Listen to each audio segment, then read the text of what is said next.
Welcome back to life officially by Indu. ഇന്ന് ഞാൻ ഒരു ഗ്രോസറി ഷോപ്പിങ്ങിന് വന്നതാണ്. അപ്പോൾ ആദ്യം തന്നെ ഐസ്ഡ് കോഫി കുടിക്കാമെന്ന് വിചാരിച്ചു. നല്ല ചൂടാണ് പുറത്ത്. ഞാൻ നടന്നാണ് വന്നത്. അപ്പോൾ കോഫിയൊക്കെ കുടിച്ച് കഴിഞ്ഞു. അങ്ങനെ ഇന്ന് സോയാബീൻ ബിരിയാണി ഉണ്ടാക്കണം. അപ്പോൾ ഞാൻ ആദ്യം സ്പിന്നീസിൽ കയറി. സ്പിന്നീസിൽ ഞാൻ കുറച്ച് വീഡിയോ ഒക്കെ എടുത്തു. സ്പിന്നീസിൻ്റെ അകത്തൊക്കെ ഒന്ന് കാണിച്ചു തരാം. ചെറിയൊരു സ്പിന്നീസ് ടൂർ ആവട്ടെ എന്ന് വിചാരിച്ചു. വീഡിയോ എടുക്കുന്നതിന് കൂടെ ഞാൻ ആവശ്യമുള്ള സാധനങ്ങളൊക്കെ പെറുക്കി ഇടുന്നുണ്ട്. ഇവിടെ ഇങ്ങനെ ചുമ്മാ കറങ്ങിയെടുക്കാൻ എനിക്ക് ഇഷ്ടമാണ്. ഒന്നും വാങ്ങിച്ചില്ലെങ്കിലും ആവശ്യമുള്ള മാത്രമേ വാങ്ങുള്ളൂ, എല്ലാം ഒന്നും വാങ്ങില്ല. അപ്പോൾ ചേട്ടൻ ഷോപ്പിൽ നിന്ന് വന്നു. അങ്ങനെ ഞാൻ ആളും കൂടെ ലിസ്റ്റിലുള്ള സാധനങ്ങളൊക്കെ എടുത്തു. അപ്പോൾ ലിസ്റ്റിൽ ഗീ ഉണ്ടായിരുന്നു. അപ്പോൾ ഗീ അന്വേഷിച്ച് നടക്കുകയാണ്. പിന്നെ നോക്കിയപ്പോൾ നല്ല ക്വാളിറ്റിയുള്ള ഗീ അവിടെ ഉണ്ടായിരുന്നില്ല നമ്മൾ ഉദ്ദേശിച്ചത്. അത് പിന്നെ വാങ്ങാമെന്ന് വിചാരിച്ചു. പല കളർ റോസസ് ഉണ്ടായി, റെഡ്, യെല്ലോ, പിങ്ക് ഒക്കെ. നല്ല രസമുണ്ടായി കാണാൻ. അപ്പോൾ ഞാൻ വീഡിയോ എടുത്തത്. ഇതൊക്കെ ഞാൻ ചുമ്മാ വീഡിയോ എടുത്തത് കേട്ടോ, വേറെ പണിയൊന്നുമില്ല. നല്ല ഭംഗിയുള്ള ഫ്ലവേഴ്സാണ്. ഞാൻ അപ്പോൾ ഓടിച്ചെന്ന് ഫോണെടുത്തിട്ട് വീഡിയോ എടുക്കായിരുന്നു. ഒന്നും വാങ്ങിയില്ല. അങ്ങനെ ഞങ്ങൾ സ്പിന്നീസിൽ നിന്ന് ഷോപ്പിംഗ് ഒക്കെ കഴിഞ്ഞ് ഇറങ്ങി. കാറിൽ കയറി ഇതേ പോവാണ് ഞങ്ങൾ വീട്ടിലേക്ക്.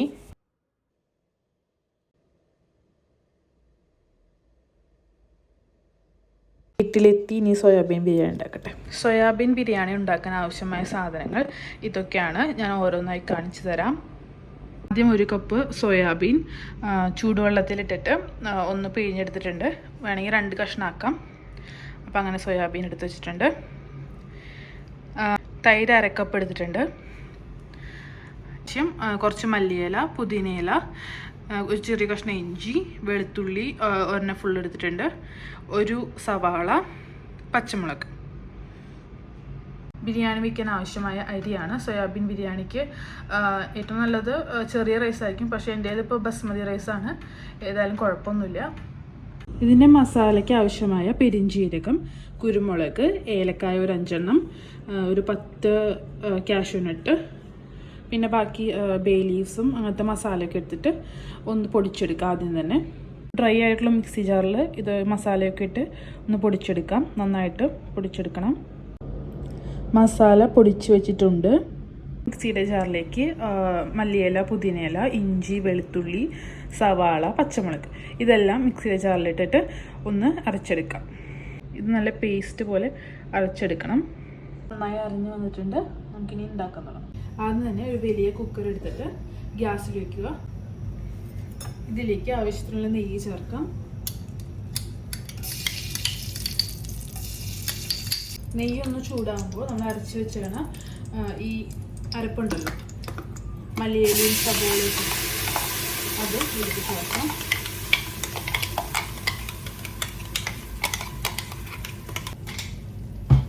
അതിനുശേഷം നന്നായിട്ട് ഇളക്കി കൊടുക്കാം.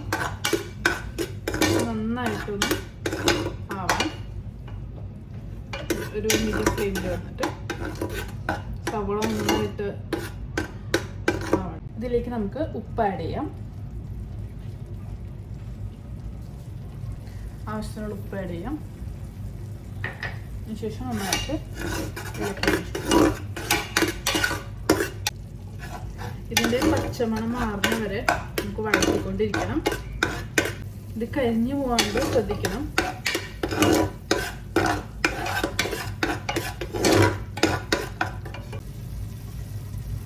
നന്നായിട്ട് ആയിക്കൊണ്ടിരിക്കുകയാണ്. ഈ ടൈമിൽ നമ്മൾ പൊടിച്ച് വെച്ചിരിക്കുന്ന മസാല ആഡ് ചെയ്യാം.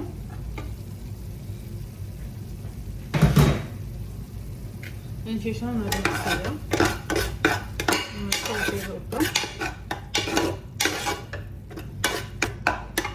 അപ്പോൾ നന്നായിട്ട് സോട്ട് ചെയ്തിട്ട് മുളക് പൊടി കൂടി ഇട്ട് കൊടുക്കുക. 1 സ്പൂൺ മുളക് പൊടിയാണ് ആഡ് ചെയ്യുന്നത്. ഇത്ര മുളക് പൊടിയാണ് ആഡ് ചെയ്യുന്നത്. ആഡ് ചെയ്ത് കൊടുക്കാം.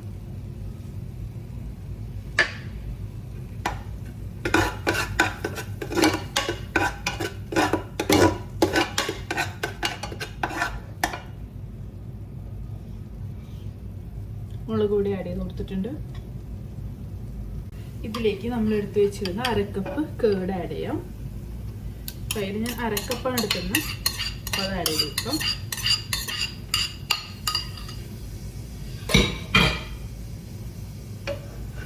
നന്നായിട്ട് മിക്സ് ചെയ്യാം.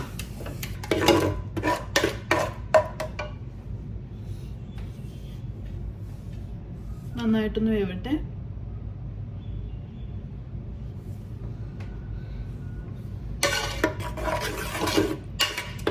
ഈ ടൈമിൽ നമുക്ക് സോയാബീൻ ആഡ് ചെയ്ത് കൊടുക്കാം.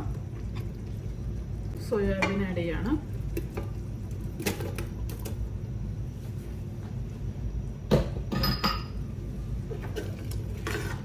അത് മിക്സ് ചെയ്യാം.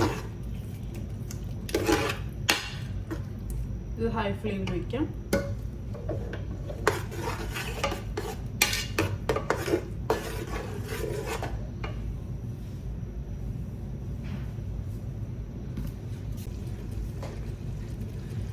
അടുത്തതായി 2 കപ്പ് ബസ്മതി റൈസ് കഴുകി വെച്ചിരിക്കുന്നതാണ്. ഇത് 2 കപ്പ് ഉണ്ട്, നമുക്ക് ആഡ് ചെയ്ത് കൊടുക്കാം.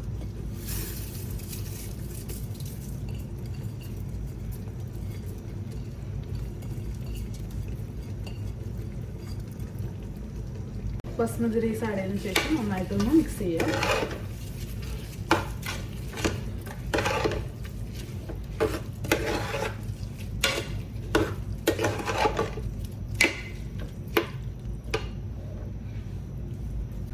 നന്നായിട്ട് മിക്സ് ചെയ്തിട്ടുണ്ട്. നമുക്കിനി അതിലേക്ക് ആവശ്യത്തിന് വെള്ളം ആഡ് ചെയ്യാം.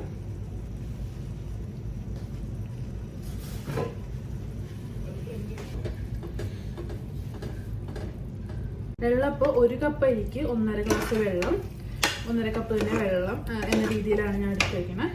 അപ്പോൾ ഇത് 2 കപ്പ് അരിയുള്ള കാരണം ഞാനൊരു 1.5-3 കപ്പ് വെള്ളം ഒഴിച്ചിട്ടുണ്ട്. അത് നന്നായി മിക്സ് ചെയ്യാം.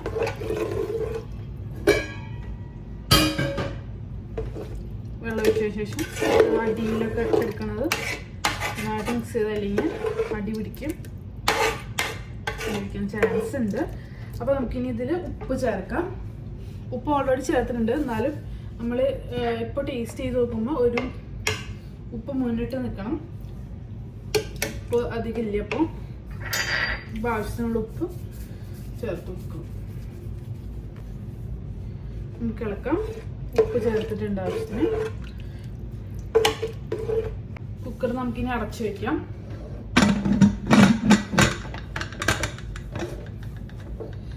കുക്കർ അടച്ചു വെച്ചതിന് ശേഷം ഒരു ഹൈ ഫ്ലെയിമിൽ 1 വിസിലടിച്ച് കഴിഞ്ഞാൽ നമ്മുടെ ബിരിയാണി റെഡിയാണ്.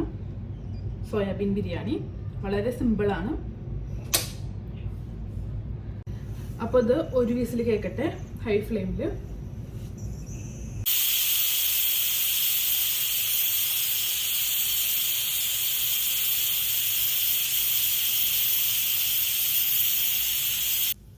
ഒരു വിസിൽ വന്നിട്ടുണ്ട്, നമുക്കിത് ഓഫ് ചെയ്യാം. അപ്പോൾ ഇതിവിടെ നിന്നിട്ട് പ്രഷർ മൊത്തം പോട്ടെ, എന്നിട്ട് നമുക്ക് ഓപ്പൺ ചെയ്ത് നോക്കാം. നമ്മുടെ ബിരിയാണി തുറന്ന് നോക്കാം.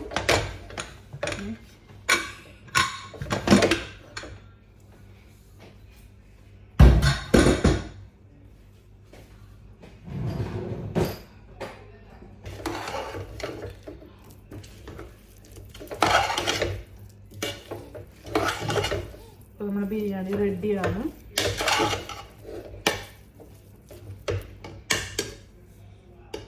ബിരിയാണി സെർവ് ചെയ്യാൻ റെഡിയാണ്. ഇന്നത്തെ എൻ്റെ വീഡിയോ സോയാബീൻ ബിരിയാണി ഉണ്ടാക്കുന്നതും ബാക്കിയെല്ലാം നിങ്ങൾക്ക് ഇഷ്ടമായെങ്കിൽ please do like, share and subscribe. അപ്പോൾ അടുത്ത വീഡിയോ കാണാം. താങ്ക്